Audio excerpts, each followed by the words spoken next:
Kaixo, Xabier Martinez naiz, mugarik gabe gobernuz kanpoko kidea, eta gaur pixkat komentatuko dizuet zer datzan bizitza jokoan ikastaroa Miramar Jauregian apirilak 2 eta 3, danok zaudete gonbidatuta parte hartzera.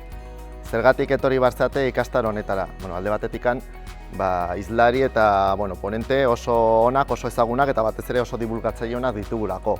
Gurekin egongo dira Azara Palomeke, Andreu Escribá, Cristina Monge eta Isidro Jimenez. Eta gero bestalde, jorratuko ditugun gaiak ere benetan interesgarriak dira, baina batez ere jorratuko ditugu krisi klimatikoaren edo aldaketa klimatikoaren kontu hau, baina beste ikuspuntu batetik, ez? Zeren, tamalez gaur egun kulpabilidadea sartzen zaigu batzutan gai hauekin edo ekoantsietate izeneko sintoma hau izaten dugu. Justo ikastaro honetan horri buelta emango diogu.